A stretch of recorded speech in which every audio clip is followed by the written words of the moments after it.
The reason that I'm not willing to marry you is because I am unhappy. Okay.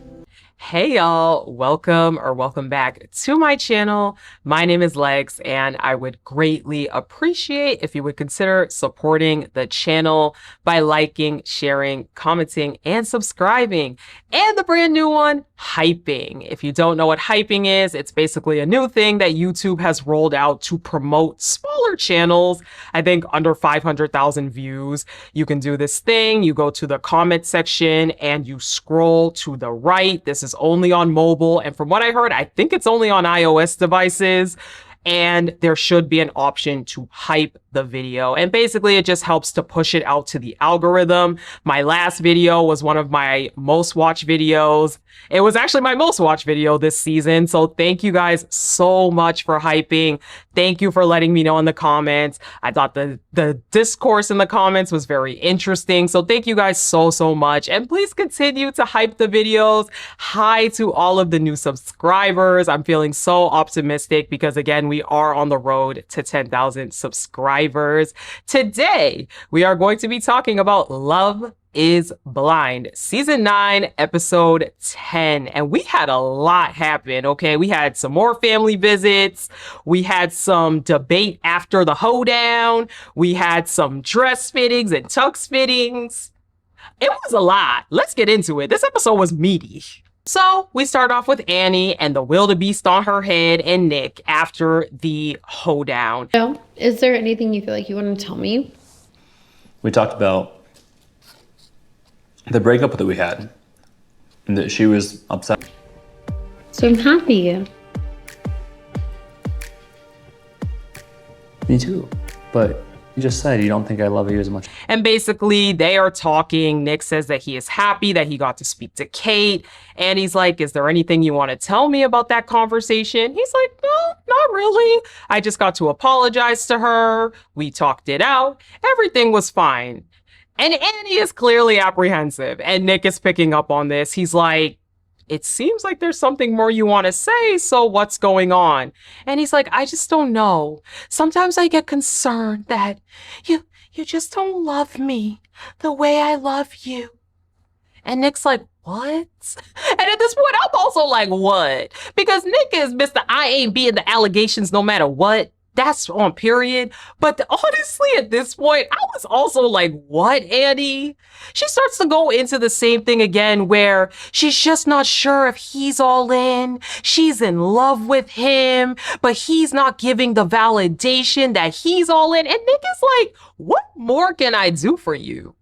What more can I do to show you that I like you? I'm here every day. I took hours out of my workday to help you at your salon. I've done all of these different things to indicate that I care about you. And again, Mr. I ain't being the allegations is playing on his best act on Love is Blind's television. Annie, are you picking up on the allegations? Is that why you're acting this way? Seriously. Because if you're not, and you really think that Nick is not doing what he needs to do, girl, something is not right. And I understand Nick being tired. Annie keeps claiming she's not sure, she's not sure, she's not sure. She needs more confirmation. And Nick is like, I love you. I care about you. Annie's like, you've never been there for me. And I was like, no. Stop giving these people those gold cups. But also, Annie, get your boot off the show. This is enough. I am tired, okay? And Mr. I ain't being the allegations is tired too, because he's like, I put on the performance of a lifetime on this show just for you to do me like this. So we have Anton and Ally. They walk into the apartment. Allie's like, the trash smells, huh? She's like, you know what? Can you get me a drink? I am tired. And Anton's like, yeah, we could polish off the last one. We could share it. And she's like, the last one? What do you mean the last one? There was a whole 12 pack in that refrigerator. What happened? I drank a couple and that's it. What? Is your normal work week like you not cleaning up after yourself, you not doing your laundry? And yes. You drink. I drink. It's fine. I do drink. Anton's like, oh, I don't know. I mean, you might have drank them. I think we both shared them. And she's like, no, where did the drinks go? I didn't drink them like that. I maybe had one or two. Eventually, after they go back and forth for a little while, Anton admits that he and Patrick had a couple of drinks together. And Ally's like, wait, you had Patrick in this apartment? And I will say this, the way that Ally addresses things is very rude. I feel like her demeanor comes off very rude, very judgmental, and I imagine her to be that kind of person. I will give her in this one, if you're gonna bring someone over to a place that we share, I don't care if we're roommates, I don't care if we're partners, I don't care what it is, give me a heads up that you're going to have a random person inside the apartment. So I understood the frustration with that. Anton tries to run it back and he's like, no, I brought him downstairs a drink. And she's like, just one drink? And he's like, okay, well, we might have drank the drinks together. She's like, okay, but you also had a 12-pack of Coors in there. So where's that? And he's like, I drank them.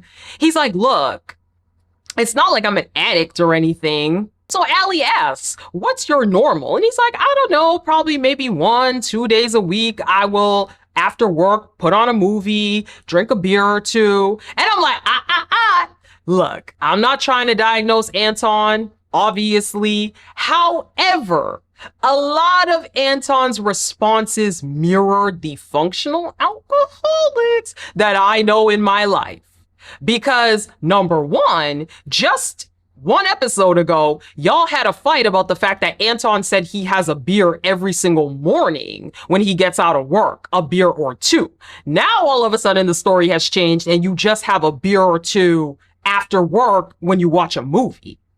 The fact that you can't even remember what your alcohol habits are like is definitely a little bit strange. And Ally's like, I'm not gonna lie, that doesn't really work for me. And he's like, what is the problem? And she's like, you don't see that that's an issue? So then Anton does start to try to deflect and be like, well, you drink. And she's like, yeah, I know I drink. He's like, is your norm not cooking or cleaning or doing your laundry after yourself when you get off? And she's like, it is. And I was like, Anton basically launches into the classic functional alcoholic term, response where he's like, I'm not an addict because it's not a pattern of behavior. I don't do this every single day. Things look different. And if you asked me to stop, I would just stop immediately. It's giving Anton that you drink a lot. And look. Before I had my brain situation and my seizure disorder, I drank. I would socially drink. I'd go out with friends, have a glass of wine at dinner, whatever. I wasn't really an at-home drinker personally, but I definitely drink. So I am not an anti-drinker. I'm not somebody where I'm like, oh my God, drinking is terrible. But it's giving that Anton intakes a lot of alcohol. We saw the way he and his friend interacted at the dinner. We've seen the fact that he says that he drinks every morning. Now he's saying he also drinks at night. We've seen the fact that Ally's pointing out that a lot of alcohol is missing. In this conversation, there was also a bottle of tequila that they had. And Ally's like, is the bottle of tequila still in the refrigerator? And he's like, and he pretends to go look for it, knowing dang well he drank that tequila a long time ago. And he's like, it's not here. And I understood where Ally was coming from. Again, drinking is definitely one of those things that is always a debate. There's always that one person who's like, well, my grandpa drinks a beer every night and he's fine. My dad would have 2 beers after work every day and he's good.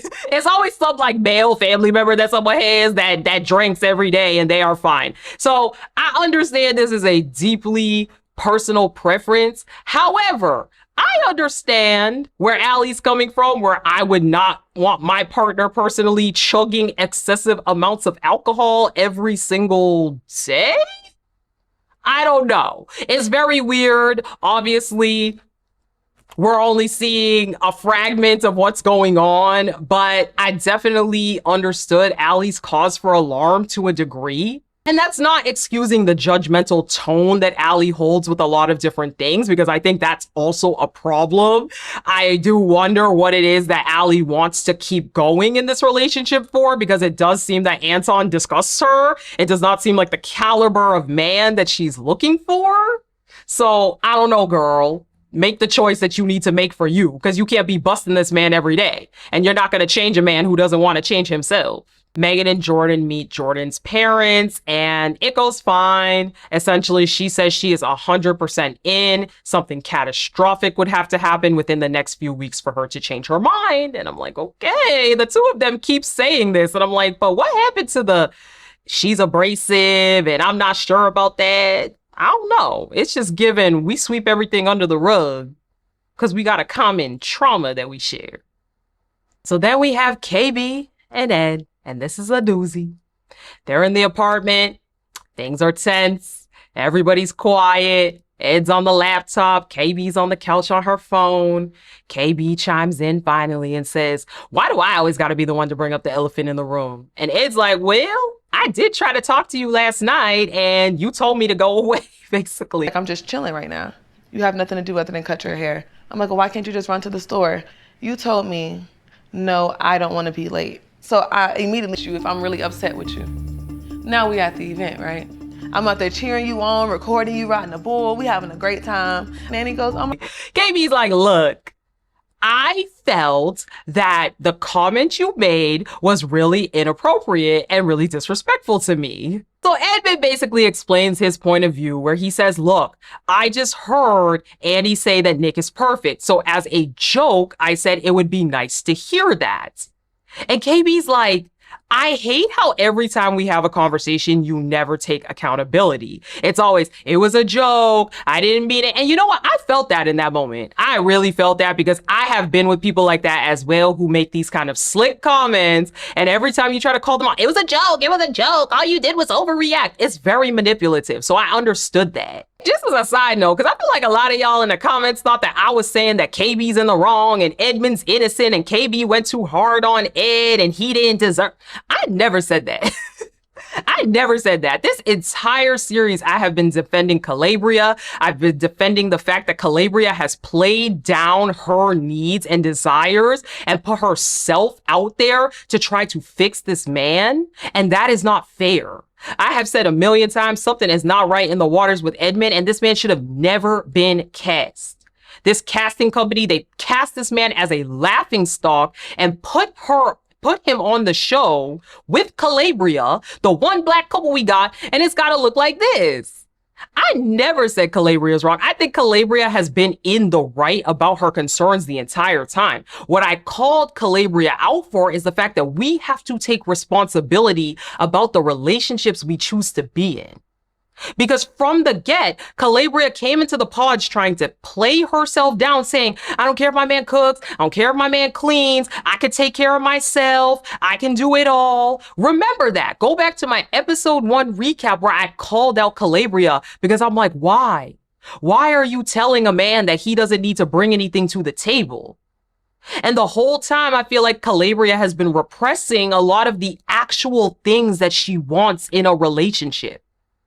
It's exactly what we saw in this conversation, by the way. Let me know how you're gonna fix it. But no, KB, I love you. KB, I need you. KB. No, Edmund, stop that shit, please. Stop. You just talk about everything that I'm like doing wrong and not saying not one nice thing. KB explains, because they do allude to this a little bit in the conversation at the hoedown, but we didn't really know exactly what they were talking about. KB basically explains that she was running from appointment to appointment and she was running late and she didn't have anything to wear for the hoedown. So she basically calls up Ed, who's at home chilling, doing nothing, and says, hey, do you mind running down to the Ross? The Ross is 5 minutes from their house, she said. Do you mind running down there, grabbing us some things for the hoedown? Because I have not eaten. I need to do my hair. I need to do my makeup. Time is low. Ed says, nah, I got a haircut to get, so I can't really do that. That really hurt Calabria's feelings because, as we know, Calabria has been putting herself out there. She has been giving a lot of emotional energy to Ed, trying to uplift this man, motivate him, make him feel good about himself. And it really hurt her that she asked Ed to help her one time and he said no. It got her in her feelings because she wants a husband that's going to lighten the load, that's going to help her, not put more stress on her. So she gets home and Ed wants to act like everything is okay. He's like, hey, baby, what's up? Brushing things under the rug as usual.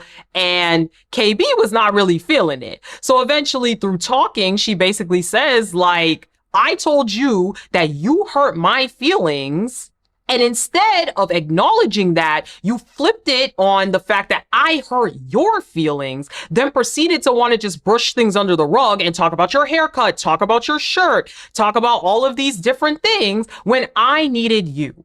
And in that moment, I knew how Calabria felt.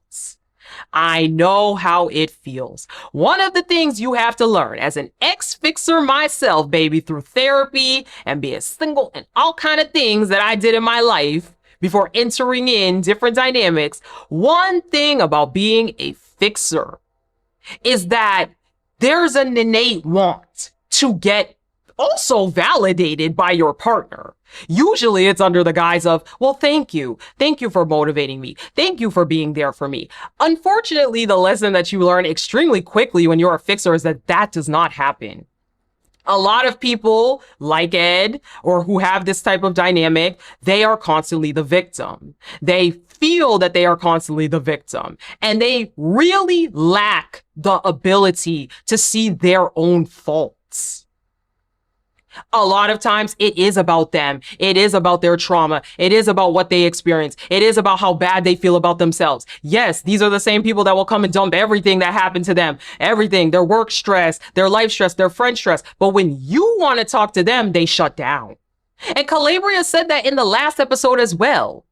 How come every time I want to have a conversation with you, instead of actually coming with solutions, your solution is to try to shut things down and say, I love you, baby. I love you, baby. I love you, baby. I've been there too. I understand Calabria's situation so heavily, and I feel like that's why I am so hard on her, because in my life, I really had to come through some hard truths through my friends, through therapy, that you need to give the energy in relationships that you are being given. You will never sit and pour all your emotional energy into somebody and then expect them that they're going to give it back. That's just not how it works. Ed has not given her a modicum of emotional support. We've seen it. And so I feel like this needs to be the realization for Calabria that this is the cycle that your relationship is in. This is the cycle. Ed does not have the capacity to even self-reflect on his behavior and how it could have been hurtful.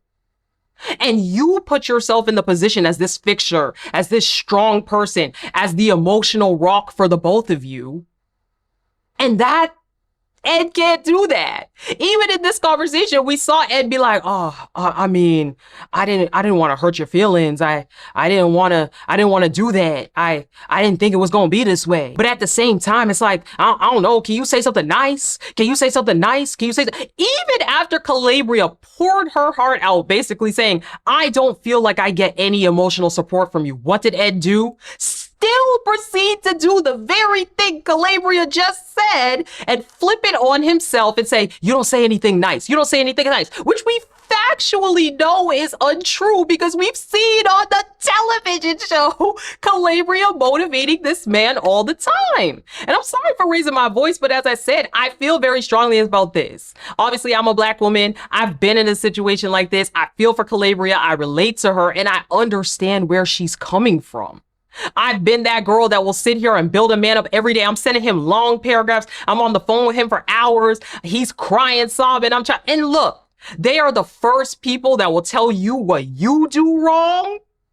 But there's never a point in time where they did something wrong to you. There's never a point in time where they did something to deserve the treatment they're being given. And that's exactly why you don't give somebody more in a relationship than they're giving you. Match their energy.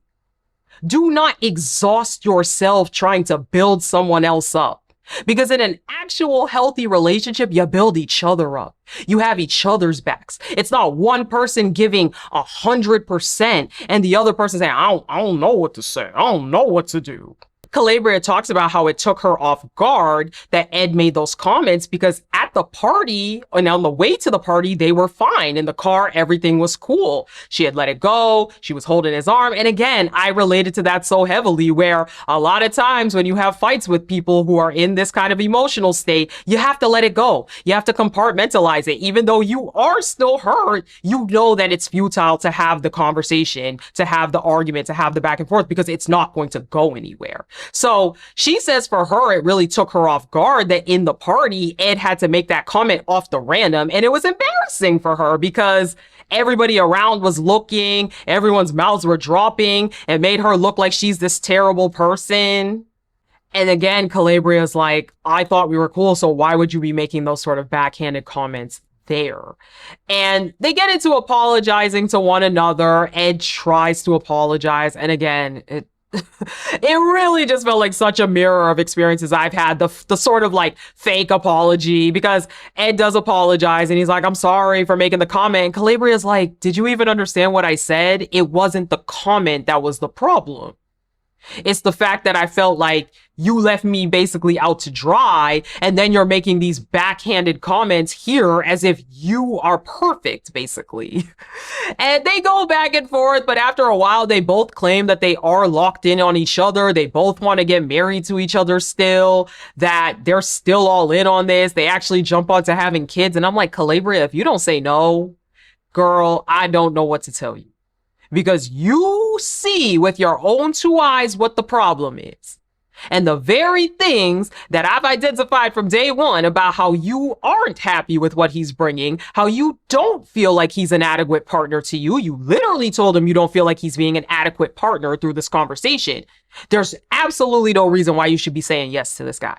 Get out of the desperation, because all of y'all that come on Love is Blind are desperate. Get out of the desperation and use your brain, girl, because I know you are smart. We see that you are smart. And do not say yes to this man. Do not. Do not do it, Calabria. Joe and Madison meet Madison's family. It goes relatively well. Every single scene, Joe looks so uncomfortable whenever talking about this marriage. I'm like, Joe, just go. You don't want to marry this woman. It's so clear. It's so obvious. But he tells her family that the main thing that he's learned about her is that she's fiery. Okay. We see a diary cam of Megan. She is going to meet Luca, and they're having a movie night over at Jordan's house. And of course, Luca's not going to be on camera. Thank goodness. Ally and Anton, they meet Anton's mom, and she was a cutie. I liked Anton's mom a lot. Yeah. For me, I'm happy to hear that from you. Yeah. And I think, oh my God, God, thank you. So Thought she was a cutie. She is a boy mom. She is a boy mom, because she was most definitely gassing up and building up Anton and talking about how he's been doing all this work. She raised him right. He's ready to be a husband. And I'm like, does your son know that? Does he know that he's ready to be a husband and be a father and all of these things you keep? Anywho, Ally claims after this visit that she is feeling a little bit more optimistic since Anton's mom had such positive things to say about him. And I'm like, girl, it's his mama. Of course she will. So we see Annie and Nick post the 1500th fight, and the wildebeest is a little bit tame today, but not much. Annie is saying that she's happy that they are back in a better place now. She kind of starts to say she had a little bit too many drinks last night, and she knows that she was doing a lot. Nick gets right into it, and he says, I'm gonna be honest. I told you after the fight in Mexico, if you put words in my mouth again, if you try to tell me I don't love you, I can't do this anymore. And Annie's like, no, I know. I just, it's because I'm so passionate. She tries to go into the same thing. I can't stand like you putting words in my mouth. It's the, well, you don't love me then, things like that. And it's like, I hope that I've just been, yeah. Because sometimes I just have a meltdown.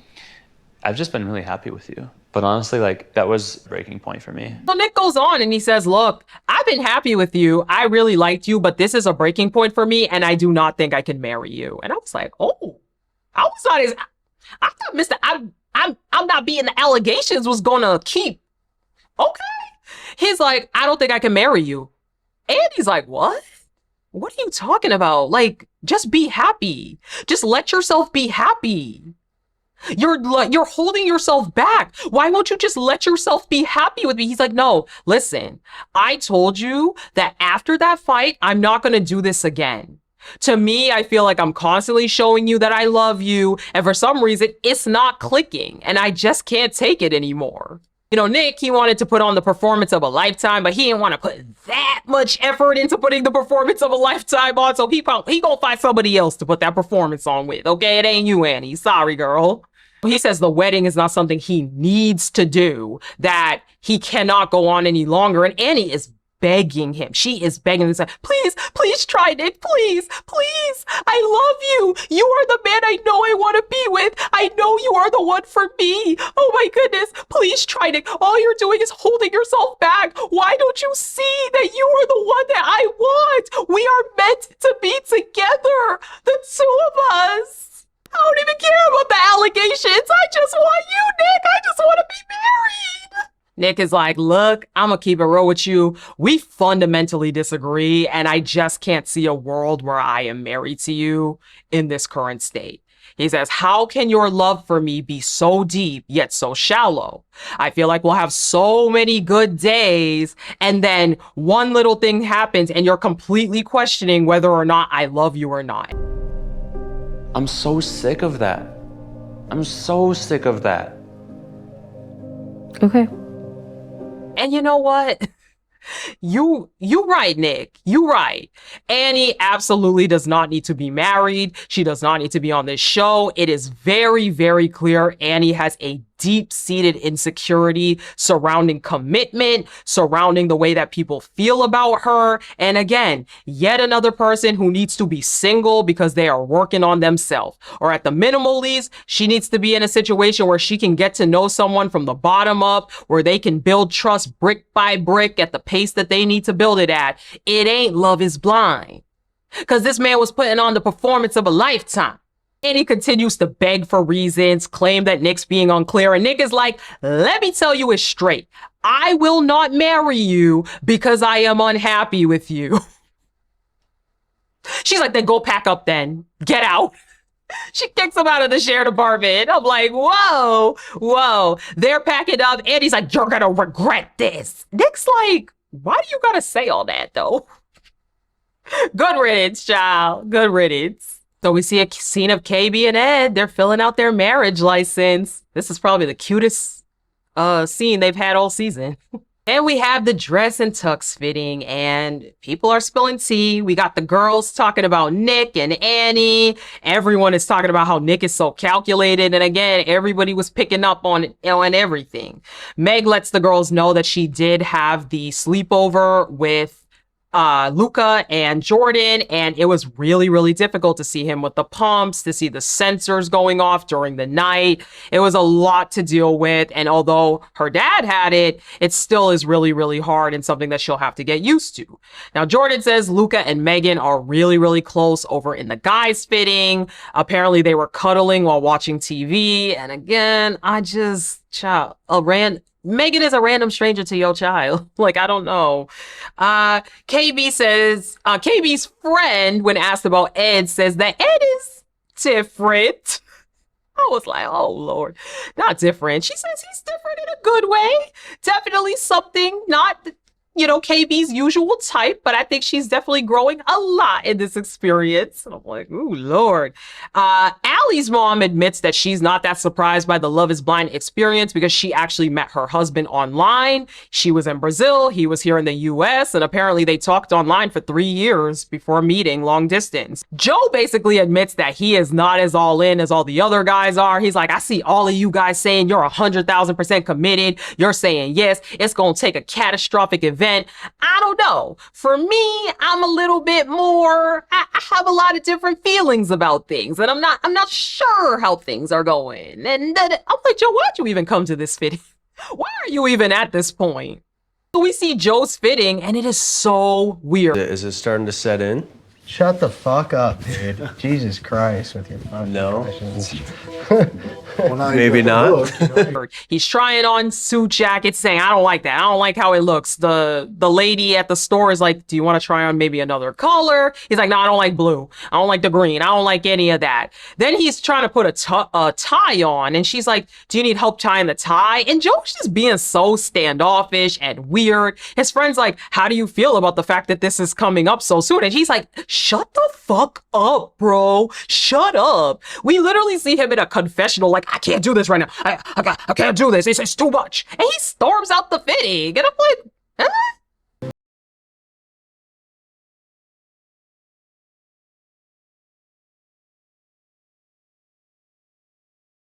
But that's all she wrote, y'all. That is the episode. So if you made it to this point in the video, that means you liked the video. So I would greatly appreciate if you would consider supporting the channel by liking, sharing, commenting, and subscribing. It helps to get the videos out there and it inspires me to keep creating. Also, please hype the videos if you can, if you feel so inclined to. It does genuinely help the algorithm. And thank you so much to those of you guys who have been hyping the videos and letting me know in the comment section.